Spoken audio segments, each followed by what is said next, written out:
Mister sandwich ಸೆಂಟರ್ನಲ್ಲಿ short ಸರ್ಕ್ಯೂಟ್ನಿಂದ ಬೆಂಕಿ ಅವಘಡ.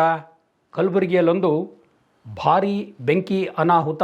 ಕಲಬುರಗಿಯ ನೂತನ ವಿದ್ಯಾಲಯ ಎದುರಿನ ಮಿಸ್ಟರ್ ಸ್ಯಾಂಡ್ವಿಚ್ ಸೆಂಟರ್ನಲ್ಲಿ ಮಂಗಳವಾರ ಮಧ್ಯಾಹ್ನ ಬೆಂಕಿ ಅವಘಡ ಸಂಭವಿಸಿದ್ದು, ಸೆಂಟರ್ನಲ್ಲಿದ್ದ ಪೀಠೋಪಕರಣಗಳು ಸುಟ್ಟು ಕರಕಲಾಗಿವೆ.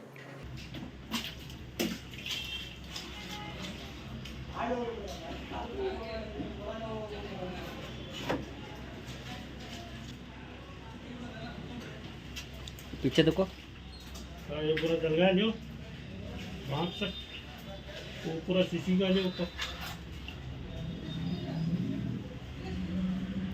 ये भी इधर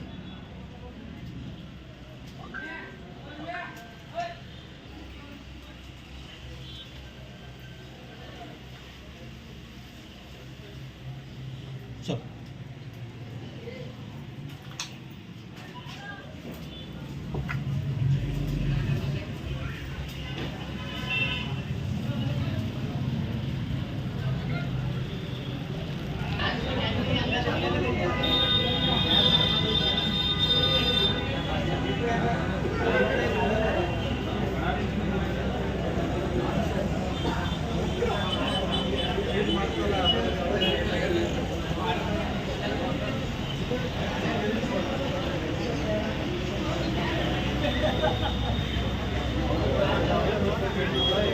ಸೆಂಟರ್ನ ಅಡುಗೆ ಮನೆಯಲ್ಲಿ ವಿದ್ಯುತ್ ಶಾರ್ಟ್ ಸರ್ಕ್ಯೂಟ್ ಉಂಟಾದ ಹಿನ್ನೆಲೆಯಲ್ಲಿ ಈ ದುರಂತ ಸಂಭವಿಸಿದ್ದು, ಘಟನೆಯ ಮಾಹಿತಿ ಲಭಿಸುತ್ತಿದ್ದಂತೆಯೇ ಅಗ್ನಿಶಾಮಕ ದಳದ ಅಧಿಕಾರಿಗಳು ಹಾಗೂ ಸಿಬ್ಬಂದಿ ಘಟನಾ ಸ್ಥಳಕ್ಕೆ ಧಾವಿಸಿ ಬೆಂಕಿ ನಂದಿಸುವಲ್ಲಿ ಯಶಸ್ವಿಯಾಗಿದ್ದಾರೆ.